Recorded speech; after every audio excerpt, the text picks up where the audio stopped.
صبح اٹھنے سے لے کے رات سونے تک درجنوں مرتبہ انسان کا دیکھتا ہے دنیا اور آخرت میں لڑائی ہوتی ہے، درجنوں مرتبہ۔ بد نظری، نظر کی حفاظت وہی کرتا ہے جسے آخرت پر یقین ہو اور آخرت کی جنت کی حوروں کے حصول کا شوق بھی ہو۔ اللہ فرماتے ہیں توبہ کرو۔ اب جب انسان نے توبہ کر لی، دوبارہ کچھ وقت کے بعد انسان کا دل گناہوں کی طرف مائل ہوتا ہے۔ یہ ہر انسان کی فطرت ہے، ایسا نہیں ہو سکتا کہ مائل ہی نہ ہو، کیونکہ مائل ہونا بند ہو جائے آزمائش پھر ختم ہو جائے گی، پھر ترجیح ختم ہو جائے گی نا، دنیا اور آخرت کا مقابلہ ہی ختم ہو جائے گا۔ میچ میں تو جب تک مقابلہ ہوتا ہے تو اس میچ کو میچ کہتے ہیں، اس میں ہار جیت کا فیصلہ ہوتا ہے۔ مقابلہ ہی نہیں ہو رہا، بنگلہ دیش اور پاکستان کی ٹیم میدان میں اتری، مسافہ کر کے چلی گئی، پھر کیا پتا چلے گا کون ہارا کون جیتا؟ یہ اس کے خلاف کھیلے گی، وہ اس کو ہرانے کی کوشش کرے گی، پھر کامیابی اور ناکامی کے فیصلے ہوتے ہیں۔ اللہ فرماتے ہیں دنیا میں نے تمہیں بھیجا ہے مقابلہ کرنے کے لیے، دنیا بھی آئے گی وہ تمہیں اپنی طرف کھینچے گی، آخرت تمہیں اپنی طرف کھینچے گی، دونوں آپس میں لڑیں گی، تو ہم دیکھتے ہیں کہ تم کس کا ساتھ دیتے ہو۔ تو یہ جب تک لڑائی نہیں ہوگی میرے بھائی، مقابلہ نہیں ہوگا، اور یہ لڑائی ہوتی ہے انسان کے دل میں اٹھنے والی خواہشات سے۔ بار بار خواہشات پیدا ہوتی ہیں جو انسان کو گناہ کی طرف، عورت کو بے پردگی کی طرف، اولاد کو ماں باپ کی نافرمانی کی طرف، جوان آدمی کو بد نظری اور زنا کی طرف اور حرام کاریوں کی طرف، اور مال کمانے والے کو حرام کھانے کی طرف۔ یہ تمام کی تمام بری خواہشات ہیں جو انسان کو دنیا کی طرف کھینچتی ہیں۔ اللہ تعالیٰ فرماتے ہیں مقابلہ کرنا ہے، اور اگر کبھی مقابلے میں ہار جاؤ توبہ کرو، اور توبہ کرنے کے بعد اللہ کیا فرماتے ہیں کہ وَلَا تَشْتَرُوا بِعَهْدِ اللَّهِ ثَمَنًا قَلِيلًا۔ بڑی عجیب آیت ہے یہ۔ فرمائے دیکھو اللہ سے کیے ہوئے معاہدے کو تھوڑے سے نفع کے بدلے میں نہ توڑو، تھوڑے سے نفع کے بدلے میں نہ توڑو۔ گناہ کر لیا، اس کے بعد پکی توبہ کر لی، اللہ سے معاہدہ کر لیا اب نہیں کروں گا میں یہ، اے اللہ میں اس گناہ کے قریب نہیں پھٹکوں گا، تھوڑے دن میں شیطان دوبارہ اس گناہ کے قریب لے کر جائے گا۔ اب قرآن مجید کی یہ آیت ایسے لوگوں کے بارے میں کیسی بہترین رہنمائی ہے۔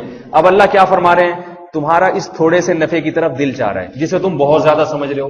زنا کو انسان بہت مزے کی چیز سمجھتا ہے، بد نظری کو، فلموں کو، بیہودہ تصاویر کو نوجوان بہت لذیذ اور بہت مزے کی چیز سمجھتا ہے، لیکن اللہ کیا فرما رہے ہیں؟ اس تھوڑے سے مزے، پہلی بات اللہ نے کیا فرمائی؟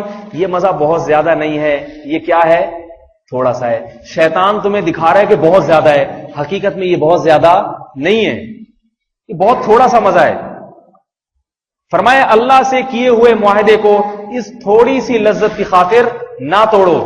انما عند اللہ هو خیر لکم، فرمایا یاد رکھو اگر آج اس معاہدے پر قائم رہے تو اللہ کے پاس جو کچھ تمہارے لیے ہے هو خیر لکم، وہ اس سے کئی گنا بہتر ہے، کئی گنا بہتر ہے۔ آج اپنی آنکھوں پہ کنٹرول کر لو، اپنی آنکھوں پہ کنٹرول کر لو، جھکا لو۔ آج نظر کو جھکانا مشکل ہے، ہمت کر کے جھکا لو ایک دفعہ نظر کو، یہ سوچ کے جھکا لو کہ اللہ تعالیٰ کیا فرما رہے ہیں؟ ما عند اللہ خیر لکم، اللہ کے پاس جو کچھ ہے تمہارے پاس ہے نہیں، نظر نہیں آ رہا، میں نے اپنے پاس جو رکھا۔ ایسے لگتا ہے جیسے کوئی بیٹا باپ کو بتا رہا ہے، باپ بیٹے کو بتا رہا ہے بیٹا یہ چیز نہ کھاؤ، میں تمہارے لیے بازار سے ایک چیز لے کر آئی ہوں، ڈبے کے اندر رکھی ہوئی ہے، وہ اس سے بہت زیادہ مزیدار ہے، یہ کھا لیا پیٹ بھر جائے گا۔ یہ دال پکی ہوئی ہے، اس میں صرف ٹماٹر کے 2-4 تڑکے دیکھ کے تم اس پہ رالے گرا رہے ہو اور کہہ رہے ہو ابو مجھے کھانے دو کھانے دو۔ باپ کہہ رہے بیٹا میں بازار سے تمہارے لیے برگر لے کر آیا ہوں، بریانی لے کر آیا ہوں، ڈبے کے اندر پیک ہے، تھوڑا سا ٹھہر جاؤ، مہمانوں کا انتظار ہو رہا ہے، 10-15 منٹ کی بات ہے، یہ ابھی کھا لیا نا تو پیٹ بھر جائے گا، اس کا مزہ نہیں آئے گا، اس میں لذت نہیں رہے گی۔ میرے پاس جو کچھ ہے، تو اس وقت باپ کیا لفظ استعمال کرے گا؟ میرے پاس، یہ نہیں کہے گا اس ڈبے میں جو کچھ رکھا ہوا ہے، یہاں باپ اپنی طرف نسبت کرے گا، بیٹا میں جو تمہارے لیے لایا ہوں، تو بیٹے کے دل میں کیا احساس ہوگا؟ یہ میرا باپ ہے، یقیناً کوئی لذیذ چیز لایا ہوگا، تبھی مجھے روک رہا ہے اس سے۔ اللہ نے فرمایا لا تشتروا بعہد اللہ ثمنا قلیلا، فرمایا اللہ سے کیے ہوئے معاہدے کو تھوڑے سے مزوں کی خاطر نہ توڑو۔